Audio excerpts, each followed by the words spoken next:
creation video. It's been another really good week in the shed, making some good progress on this UC, and getting a little bit excited about actually having it running with a standard motor in it. It has been a project car, and I love that supercharged engine and looking forward to get it going. But it'd be good just to drive around in this car with a standard engine, well, standard, reasonably warm little 173 with that Bathurst head and lumpy cam, and going to do some good ignition on it. It'll still be a nice, beefy little hot six sitting in that car. Anyway, I got the block down to the engine machinist, and hopefully he can knock that over reasonably quick. We're decking that down to within 5 thou of 0 on the piston height to the deck height to get the compression ratios fairly up there. I think with that Bathurst head I'm buying off Head Stud Developments, it's going to be around the 9 to 9.5 compression ratio on that little sucker. The other thing is I managed to pick up a new gearbox, an M20 gearbox, which would have been the standard gearbox in this car. This car, as you know, came with a Celica box. It had been modified when I bought it. And pretty excited to pick that up. So it's an M20 box. It's had a recent rebuild. Hopefully it hasn't had too much hard work. It looks good. It comes with a shift. It's got a Malwood clutch assembly, the pedal, the throw-out bearing, all comes with it, and it's not at a bad price. So thank you, Wayne, for that. So I've because that's available, I'm actually going to bolt up to Brisbane this weekend and pick that up, because I think the engine's going to come together reasonably quickly. I may be hoping and dreaming, but I think it will come together pretty quick, because even Adam down at HSD said the head probably wouldn't be that long either. They had it in stock and he was going to be working on it early this week. So that's where we're at, and I'll show you the bits and pieces around the car and what I've been doing and cleaning up the engine bay, and I've got to start cleaning up the pistons and crank and things like that, and getting it all ready to go back together. So if you like this content as well, I always forget to say it, hit that like button. You know, it helps the old YouTube algorithm. We're all being manipulated in some way these days, and I would like my content to get out there. It really helps if you hit that like button, and keep up to date with what I'm doing by subscribing to the channel. Anyway, guys, I'll show you around at what I'm doing. Here's the internals to the engine. That's the damaged crank, damaged cam sitting over there. So I've got to get the timing gear off it, and I'm going to use the new cam that I've had sitting around. It's a solid lifter cam, and I've got a set of solid lifters as well. And I've got to clean up all these pistons and bearings and caps and timing cover and etc., and get it ready to put back into the block. Now over here you'll notice the block has gone, so it's down and being decked now. So in discussion with Adam at HSD, or Head Studs Development, where I've bought the Bathurst head from, we're running a reasonably good compression ratio. I think 9 to 9.5 it'll probably be.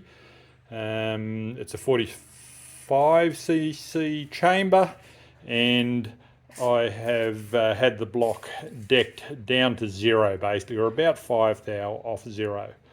So a bit of cleaning up to do. When I get that block back, I can start reassembling the gear, clean it up and reassembling it as I build this bottom end back up. And I think that head will probably only be about a week. So it's a Bathurst edition fully 6 head with a solid lifter cam and solid lifters, and she'll be going back in this engine bay that I'll be cleaning up. So I've been giving the engine bay a bit of a clean up. The guards are still a fair bit of barn fine dust sitting on the guards, but I've been cleaning up the engine bay removing all the excess wiring from the ECU, which I don't need anymore if I'm going to run this naturally aspirated, non-forced 6 in this unit. And I lashed out and bought myself a brand new 6-cylinder engine wiring harness, because I'd cut and shut that one fairly heavily, and I just thought I'd go for a brand new wiring harness to make it look good. So again, something that I bought ages ago, and I was a little bit disappointed when I bought them. These little stainless steel countersunk guard screws, and they come with a, you can just see it there, countersunk black anodized washer.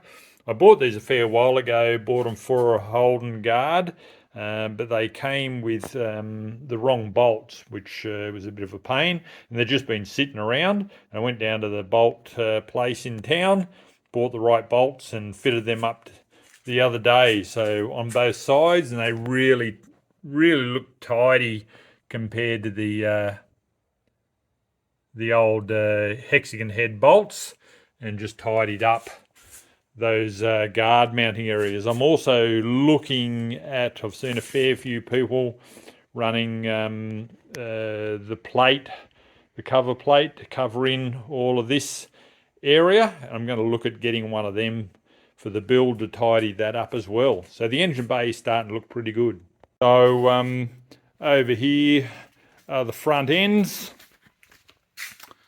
So I'm getting ready, getting everything organised. It should come together reasonably well. And I think I'm going to use this front end in the car with these new engine mounts, get the block built up, get the head on, and we'll be moving. Looking forward to it. Looking forward to actually having this going again, just with a standard engine in it. That other motor's taking a long time to build, and it should be a nice motor built up from scratch to go in the red Torana sitting down the back, which is currently grey. So into that little beastie hiding down the back there. So here's all of the wiring that I've pulled out and the ECU. So you can imagine that took up a fair bit of room in under the dash and in the engine bay. And none of that's needed, particularly for the UC at the moment. The ECU, I think I'm probably going to sell off. I'll probably sell it off with the wiring harness, might sell it off by itself. There's a few fittings and fixtures on the wiring harness I could use, but it has got the mounting point for that ECU as well, and being that this company is closed down now, they wouldn't be hard to get that. So I might sell the whole wiring harness and the ECU. Probably looking around the starting point of $1,000 for that. If anyone's interested, you can comment below. But I'll throw that on eBay, I reckon, and sell that off to help fund a few other things. So guys, that's where it's at the moment. It's been another good week, moving forward, cleaning up, sorting things out, picking things up. And it's nice to have this engine bay all cleaned up again. My good mate that painted this for me, Scotty, it's been nice to clean it all up and see it all looking good again, and appreciate what Scott did for me when he painted this engine bay. And it's going to be great to see it all come back together. The only thing I'm really chasing now is a distributor for it.